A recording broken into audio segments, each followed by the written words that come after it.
ہمیں بتائیے کہ نیزل پالپس کیا ہوتے ہیں؟ نیزل پالپس بیسیکلی آؤٹ پاؤچنگ ہوتی ہے ناک کے میوکوزا کی، مطلب جو ناک کے اندر کی جلد ہے جب یہ پھول جاتی ہے یا کہ یہ غدود کی شکل اختیار کر جاتی ہے. غدود کا مطلب ہے کہ کوئی بھی پھولی ہوئی شے جو ہے، تو ہم اس کو پھر غدود کہتے ہیں. تو یہ نیزل پالپس یوزلی ناک میں نہیں ہوتے ہیں، نارملی نہیں ہوتے ہیں، لیکن بعض اوقات کچھ لوگ ٹربینیٹ جو کہ ناک کا نارمل گوشت ہے اس کے ساتھ اس کو کنفیوز کر لیتے ہیں. تو یہ دونوں ڈفرینٹ چیزیں ہیں. تو ڈاکٹر صاحب یہ ناک کے کس حصے میں ہوتے ہیں؟ نیزل پالپس چونکہ ایک بیماری ہے، ایک ڈیزیز ہے، یوزلی یہ ناک کے سینٹرل حصے میں، آپ سمجھ لیں اگر میں ٹیکنیکلی کہوں تو سائنسز کے اندر بھی ہوتے ہیں، یہ جو سائنسز ہیں ناک کے اندر بھی ہوتے ہیں اور اوپر والے سائنسز میں بھی ہوتے ہیں، اور بعض اوقات یہ ناک کے سامنے والے حصے تک بھی آ جاتے ہیں اور باہر بھی آ جاتے ہیں اور پیچھے سے حلق تک بھی چلے جاتے ہیں. تو یہ ناک کی جتنی ایکسٹینشن ہے، ناک کا جتنا حدود اربع ہے، یہ سامنے سے لے کے حلق تک، اور پھر یہ سائنسز بھی ناک کا حصہ ہے اور یہ جو یہ میگزلری سائنسز بھی اور اندر بھی، تو یہ ان سب کو سب میں بھر جاتے ہیں. ٹھیک ہے، تو ہم کہہ سکتے ہیں کہ نیزل پالپس اتنے زیادہ اسپریڈ ہو جاتے ہیں کہ اپنے پورے ایریا میں بھی پھیل سکتے ہیں. بالکل کہہ سکتے ہیں. تو ڈاکٹر صاحب جیسے آپ نے بتایا کہ غدود ایک ایسی چیز ہے کہ ایک پھیلی ہوئی چیز، تو کیا ان کو دیکھنے میں ان کی ساخت بھی ایسی ہے؟ یہ دیکھنے میں بالکل سفید، پرلی وائٹ، چمکدار، شائنی اور سافٹ سے لگتے ہیں. ٹھیک، تو ہم کیسے سمجھ سکتے ہیں کہ یہ نیزل پالپس ہے؟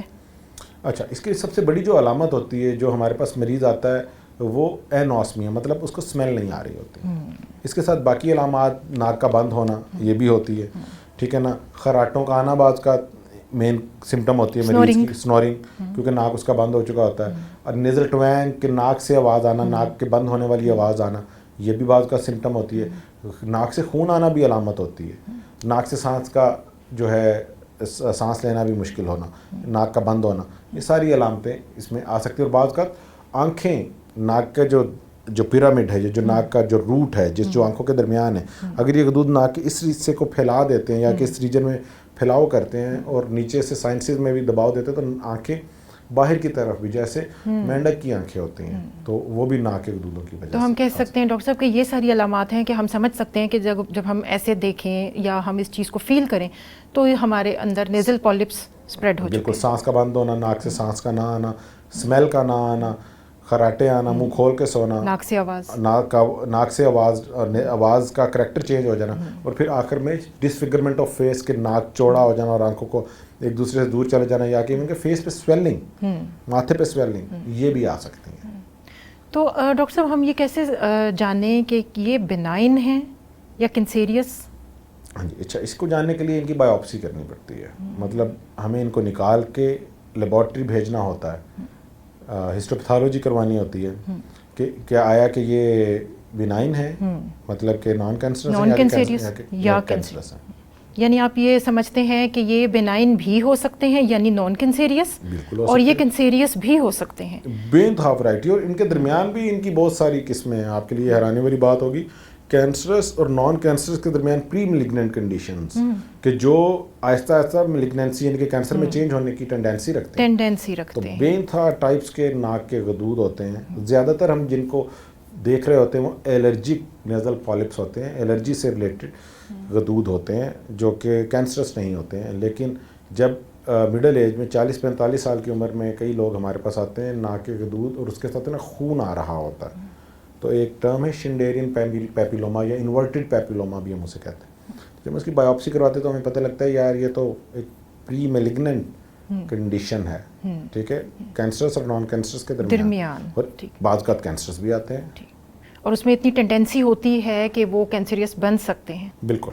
کہہ سکتے ہیں، ٹیکنیکلی آپ کہہ سکتے ہیں کہ وہ کینسرس بن سکتے ہیں، یا کہ ہم اسے یہ کہتے ہیں کہ وہ لوکلی انویسیو ہوتے ہیں، لوکلی اگریسو ہوتے ہیں. کہ اس کی ٹریٹمنٹ اگر نہیں کرتے تب بھی وہ مریض کی کوانٹٹی آف لائف مطلب اس کو خدشہ ہوتے ہیں، اور اگر ہم اس کو ٹریٹ کر رہے ہوتے ہیں پھر بھی کوئی آؤٹ کم بعض کا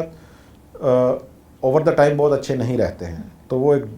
ڈیفیکلٹ ٹریٹیبل ڈیزیز میں آتے ہیں. ٹھیک، ڈاکٹر صاحب آپ نے میچور ایج کی بات کی، تو کیا یہ نیزل پالپس جو ناک کے غدود ہے کیا یہ صرف میچور ایج میں ہوتے ہیں یا بچوں میں بھی ہو سکتے ہیں؟ ناک کے غدود اگین بچوں میں بھی ہوں گے، مڈل ایج میں بھی ہوں گے اور لیٹ ایج میں بھی ہوں گے. بچوں میں اگر ناک میں غدود کا شبہ ہے تو اس میں ایک ٹرم یوز کی جاتی ہے کہ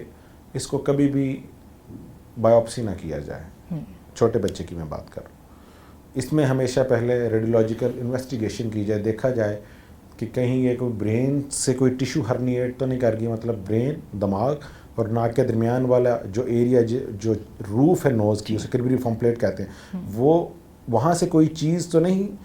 نیچے ہو، حدود بھی ہو سکتا ہے، یا کہ کوئی ایسی چیز جو کہ برین ٹیشو اپنے اندر رکھ رہی ہے، تو اس کو ہم نے پھر انویسٹیگیٹ کرنا ہوتا ہے۔ ویسے تو نیزل میس کو، مطلب کہ جو غدود میں